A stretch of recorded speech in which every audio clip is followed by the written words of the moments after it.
Can you hear me? Is this okay with Mike? Wonderful. Welcome to this first TEDx Pechakucha session. Is that right? Completely broken at words, but it's okay.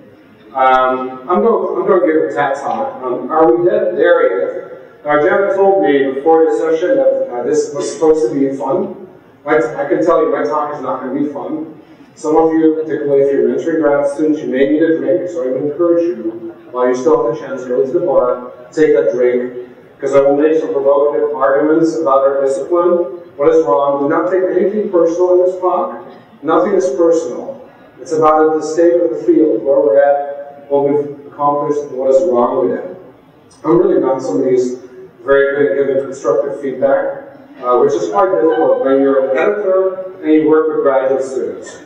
My grad students know that, and they have some documents in there in my lab. At one point I remember, or I found out that somebody had gotten some positive feedback from me.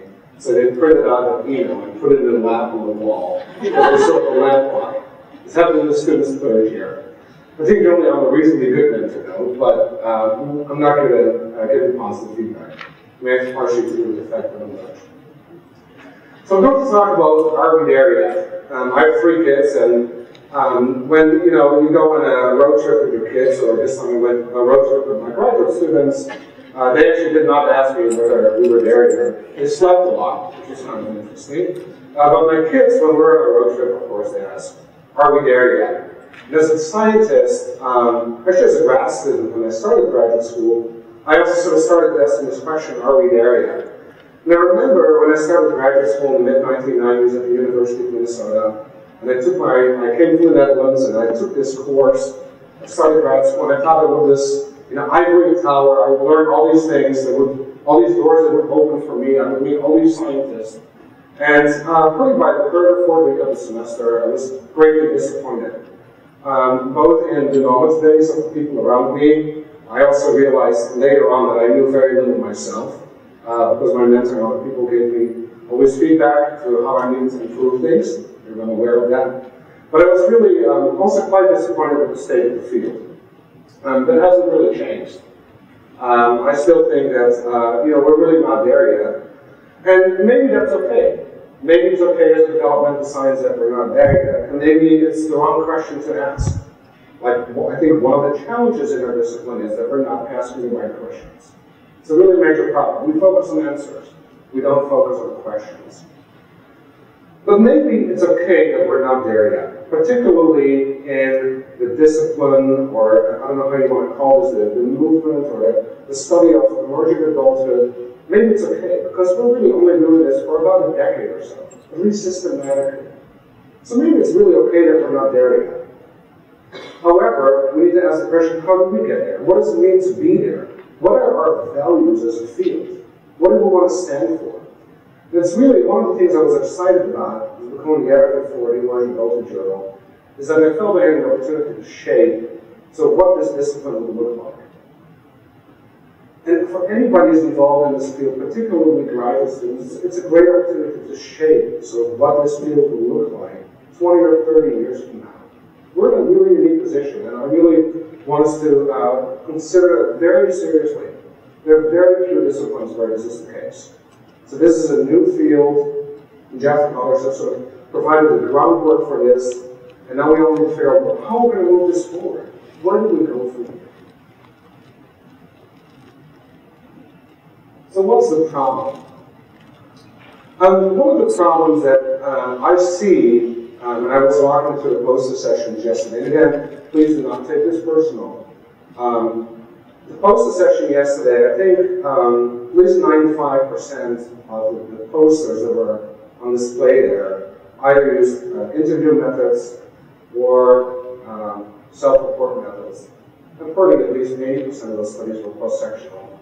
And I don't think I found one study that used multiple methods. There may have been one that I missed, but there were very few. I'm a methodologist by training, and going back to sort of my Minnesota graduate school years, I've worked with health rodents at the Minnesota Texas Adoption Research Project. And now, we as an avid believer that studies are only as good as their methods.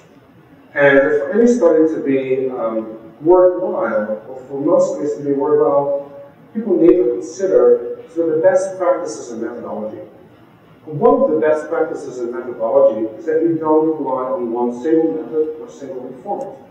The whole issue about whether we use cross-sectional or longitudinal studies is a separate issue that I'll address later. But studies need to consider multiple methods. The whole idea that we can use one method, whether it's an interview, whether it's a self-report, whether it's something else, to get at a certain issue, it's too simplistic. Now, when you look at the child and adolescent literature, many developmental scholars use multiple methods in their designs. And there was a while where people really, like I think particularly in the late 1990s and early 2000s, where it sort of this became the gold standard. Well, I still think it's the case that in methodology courses, people teach these things to be the gold standard, to talk about all the things that are wrong with certain studies, particularly if they're cross-sectional, the limitations of using college students. But when you use it and look at our practice, we don't practice that. So there seems to be a mismatch. What we teach our students, what they should do, what we as scientists actually are doing. That was the case 20 years ago, and I still think it's the case. Now, I'll give you several examples of research we've done in our own lab and sort of issues that make the argument that really you cannot rely on only these single informed studies. Now, going back to the child and adolescent literature, in 1987, Tom Achenbach published a paper. It was a meta-analysis on the use of multiple informants to study child behavior problems. And in this paper, he argues that children and parents and teachers only moderately agree when you ask them to report on the child's behavior problems, regardless if it's depression or aggression or something else. And that part of the reason why they only moderately agree is this idea of situational specificity. So different informants see a child in different contexts, and therefore, they may only moderately agree. Likewise, different people spend different amounts of time with the child, so therefore they may have different perspectives. Now, over the years, we've learned much more about why there is only this moderate agreement, and that people's mood or depressive symptomatology has an impact on how they view the other person's behavior, that attachment history may play a role in this. But for some reason, we think that when children turn 18, they know best. We no longer need to ask somebody else how they're doing. We can just ask the child or the adolescent. Now, most of you know that when we ask adolescents or emerging adults about their behavior or their relationships, they probably not always know best. When we bring couples into our lab and we ask them when their relationship started, people often don't agree. So we bring in two emerging adults and they don't even agree when the relationship started. This should be a rather simple construct. Imagine we ask people about other aspects of the relationship or processes. We would expect that they differ in their perception, because everybody's perception counts, and relationships are made up of multiple people. So we cannot simply just rely on one lens. We don't study just individuals. Emerging adults live in context. We study their relationships, their context. So we cannot rely on one perspective. We need to try to incorporate the other people around them. So going back to Achenbach's measures, he actually developed in adulthood measures where also partners could fill out on behavior problems on their other person in their relationship.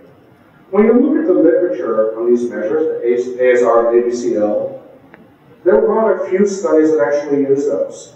We're trying to look in the literature and still come up with less than 5 studies, even though these measures have been around for a decade. So there are a tremendous amount of studies on behavior problems in childhood and adolescence that use multiple informants. For some reason, this doesn't happen in adulthood. Now, we've shown in some of our own work that, or at least we have sort of the idea, and I think we have demonstrated some evidence, that partners actually can be better informants on some of these behavior problems than a person themselves. We've shown in some dyadic analyses, controlling for self-reports, the partner reports seem to be a better predictor. So partner reports of behavior problems seem to be a better predictor of romantic relationship satisfaction than one's own perception of their behavior problems. Now, why that's the case, we don't know yet. And so we're talking about some follow-up studies where people in the lab and actually have them sit down and go through the items and figure out why do they disagree. Is it that people are underreporting? Is it that partners are not aware of certain problems? What's really going on here? What's the underlying process? The basic message, however, is that we cannot rely on one person. We know that individuals are biased in their reports. And again, it doesn't matter whether it's interviews or survey methods. And we know that other people can provide a different perspective, whether it's a partner, a friend, family, teachers. There are many more people we can rely on to get a sense of what's going on in our environments.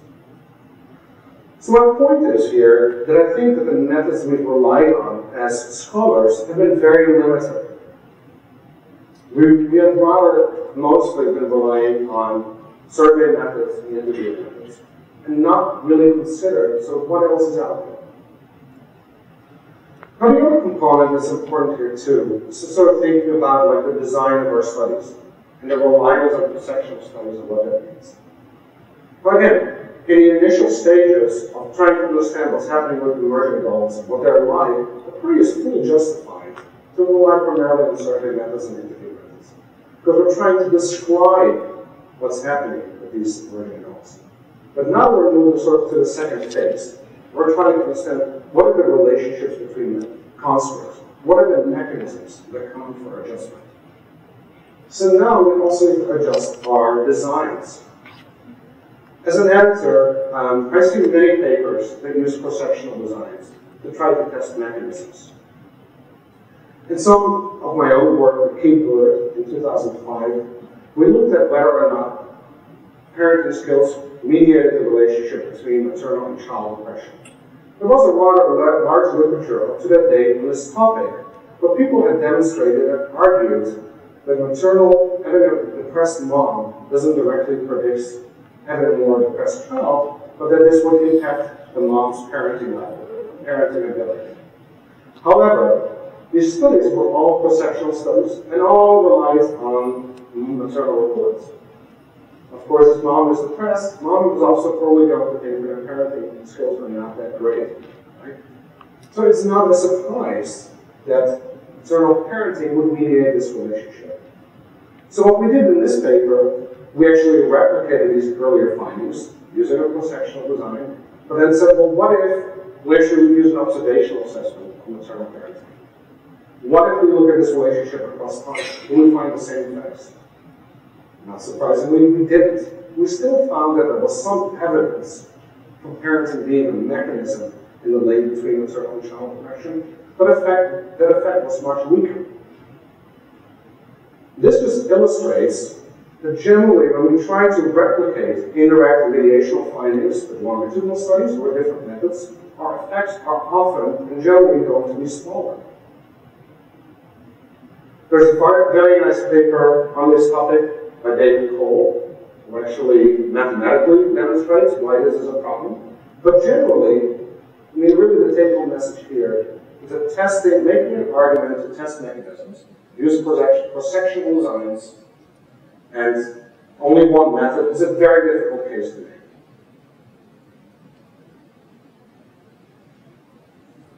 So what's coming to a university near you? All of this already is at a university near you, and probably it's at your own university. I know I've been doing some work like this too. So the question really is, like, where do we go from here? And really it's the issue of moving from describing what's going on with emerging adults to explaining, figure out, well, how do we change our methods and designs? How can we be more innovative? How can we sort of change this? Now, often when I talk with colleagues about these topics, they would say, well, this is too expensive. I don't have the time for this. I want to get tenure. I want my work to get cited. The question really becomes, what do you want to be known for? Do you want to be known for having an impact on the field? Or do you want to be known for having 2 or 3 more papers? Or be cited 5 more times? When you train your undergrads or graduate students, I would like people really to ask themselves this. When, sometimes it can be really a good exercise for a student to have a student work with cross-sectional survey data. If that's the goal of the project, to have the student learn some research skills, that is fine. But the expectation should not be that that study is going to have an impact on the field or be published in a reasonably good journal. But then the goal of the project is different. However, if we really want to think about having an impact on the field, we need to change how we're designing studies. We need to look at multiple method studies, incorporate experimental designs, think about incorporating observational assessments, data diaries, and I know that some of you already are doing this. But it really comes down to thinking about what do you value as a scholar?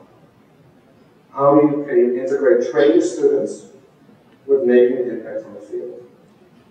I think one of the most fruitful endeavors that I've seen in this area, actually more so than other developmental professions, is people who get together who are maybe small to mid-level universities and develop a protocol together. They bundle resources. We need to do much more about that.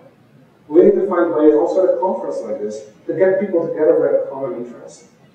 We need to advocate with grant funding agencies to get funding to bring people together who are maybe at smaller schools where there are not as many resources.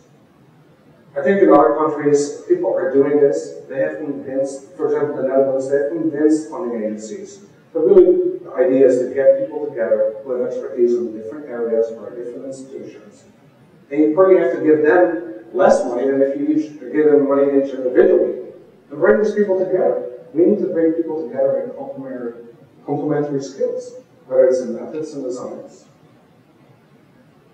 This conference, this organization, really can pride itself by being multidisciplinary. We have many people from very different disciplines here. And I think the next move really is to become interdisciplinary. People with skills and design methods in different areas, and we need to figure out how we bring these people together. And I only have 1 minute left. So I've talked with you about that we need a paradigm shift. This paradigm shift really includes bringing people together from different disciplines, seeing how we can learn from each other, and really thinking hard about the way that we design studies. And of course, I know my methodology is. Thank you.